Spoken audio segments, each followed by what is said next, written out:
class, ang topic natin ngayon ay hazardous waste materials. Meron ba kayo sa hazardous waste materials?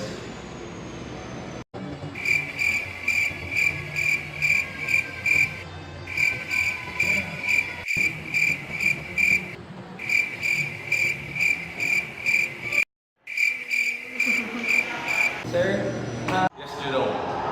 sir, ano po ba yung hazardous waste? Hazardous waste ay waste na maaaring makasama sa kalusugan ng tao. Ito ay mostly nanggagaling sa mga chemicals. Para mas maintindihan nyo lalo, panoorin natin yung video na ito.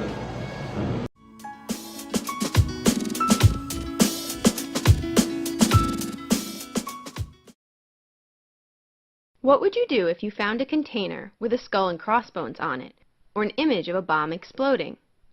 For most people, these symbols would indicate that something dangerous was in the container.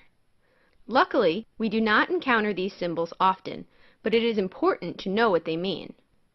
These two symbols, along with several others, represent a form of hazardous waste, which is any solid or liquid waste that is considered toxic, chemically reactive, flammable, or corrosive. In terms of hazardous waste, something is considered toxic if it is harmful to human health when a person is exposed to the substance through inhalation, ingestion, or touch. A substance is chemically reactive when it is unstable or could react when exposed to another compound. Hazardous waste that is considered chemically reactive is likely to explode or produce harmful fumes when exposed to other compounds. A flammable substance is anything that is likely to catch on fire, and a corrosive substance is something that can corrode or break down metals. The largest amount of hazardous waste is created in industry, in particular the petroleum and chemical industries, which produce around 70% of all hazardous waste in the United States. The most common examples of hazardous waste from industries in general include solvents used in cleaning, wastewater from petroleum refiners, and ash produced from incinerators or coal-burning power plants. The most dangerous hazardous waste is the waste created by nuclear power plants and nuclear weapons facilities. Although industry creates a large amount of hazardous waste in the United States and other industrial countries, this waste is highly regulated and controlled. Take a look around your home. Do you think you have any hazardous waste? Although at first you might say no, upon closer inspection, most homes contain a variety of hazardous waste items. At any given time, the average household in the United States has approximately 100 pounds of hazardous waste on the premises. The most common examples of hazardous waste found within the home include paints, batteries, solvents, cleaning agents, and pesticides. Now, think about your home again. Do you have any of these items in it? Each year in the United States, around 1.6 million tons of hazardous waste is disposed of by households. Unfortunately, hazardous waste produced from households is far less regulated than industry and more likely to be disposed of improperly, like down the drain, and have a negative impact on the environment. Mas naintindihan nyo ba after nang panoorin nyo yung video?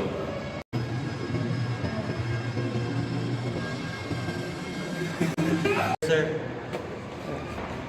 Yes, Justin. ano yung mga waste para i-dispose po yung mga hazardous materials? Actually, maraming ways para i-dispose yung hazardous waste materials. Pero actually, sobrang dami niya. Hindi ko kaya explain lahat. So, papanoorin natin ang video na to para mas maintindihan mo.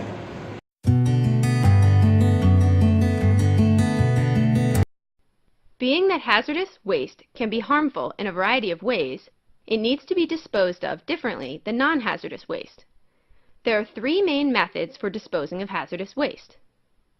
The first method is to put solid hazardous waste in sanitary landfills, which are a method of waste disposal where the waste is buried either underground or in large piles. Although non-hazardous waste is often disposed of in landfills, the landfills for hazardous waste are constructed and monitored differently. Landfills for hazardous waste are made with thicker impervious liners and with more heavy-duty removal systems for leaching materials. They are also constructed far from aquifers to reduce the risk of water contamination. Hazardous waste that is liquid or has been dissolved is often placed in surface impoundments, which are shallow depressions in the earth that are lined with plastic and impervious materials. The liquid hazardous waste is dumped in the impoundment and left to evaporate. Once the liquid has evaporated, the solid hazardous waste residue remains at the bottom of the impoundment and can be removed and transported to a landfill. Surface impoundments pose many risks, including contamination, and are only used for temporary processing and storage. The third method of hazardous waste disposal is deep well injection. Injection wells are required to have at least 3 layers of protective steel pipe casings. Each casing is cemented into place. Additionally, the injection zone for the brine fluid sits below multiple layers of impermeable rock, which keeps the fluid trapped deep in the porous rock formations thousands of feet below the groundwater aquifers. Before the injection process begins, a packer is inserted into the well to prevent any fluids from rising back to surface. The brine fluid is then pumped down the well into the targeted rock formation.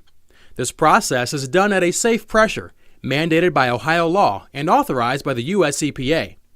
By monitoring the pressure, ODNR inspectors are able to ensure that fluids remain within the porous rock layers and pose no threat to the groundwater aquifers. Once in the targeted rock formation, the impermeable layer of rock above the fluid blocks any movement towards the groundwater above. The porous nature of the injection layer allows the liquid to spread throughout the formation, where it's trapped thousands of feet below the freshwater aquifers. Ano ba yung mga acts or legislations regarding sa hazardous material?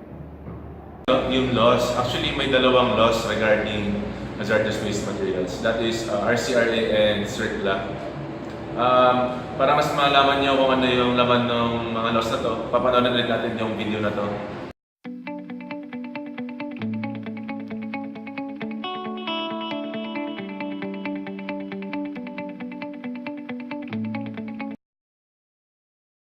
In terms of waste management, what do you think the two acronyms RCRA, RCRA, or CER, CLA, stand for?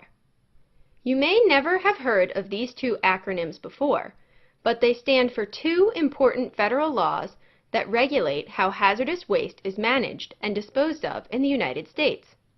Hazardous waste is any solid or liquid waste that is considered toxic, chemically reactive, flammable, or corrosive.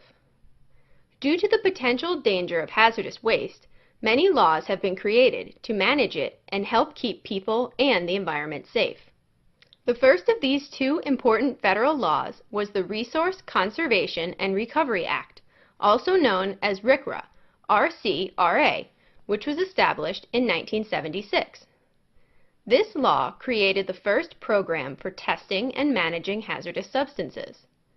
The program required that facilities and organizations involved with hazardous substances keep detailed information on the handling and processing of the materials. The law covered the facility that created the hazardous substance, the consumer who used the product, the company that transported it, and the waste facility that treated it and disposed of it. The detailed information was then delivered to a state agency for review and monitoring. Although this may seem like a basic idea, this legislation was in fact very important because it created a network that could be used to track and manage hazardous waste from creation to disposal. Although the Resource Conservation and Recovery Act was a good start to hazardous waste management, its focus was small and only dealt with monitoring certain types of hazardous waste. Unfortunately, this law only regulated around 5% of all hazardous waste created in the United States. In an attempt to expand hazardous waste management, in 1980, the federal government created the Comprehensive Environmental Response, Compensation, and Liability Act, also known as CERCLA, CER-CLA, or the Superfund Act. This law covered many aspects of hazardous waste, such as containment, cleanup, and remediation of used toxic waste sites. The main goal of this law was to identify locations of hazardous waste contamination and provide regulations for cleaning up the locations. When the law was first established, it required that the people responsible for the contamination pay for the cleaning of the location. This part of the law resulted in a reduction of the number of illegal waste dump sites and also a reduction in the amount of hazardous waste created because companies began to fear having to pay for cleaning contaminated areas. Siguro naman ngayon, mas naintindihan niyo na kung ano ang hazardous waste materials, mga estudyante. Yes, Yes, sir. Yes, sir.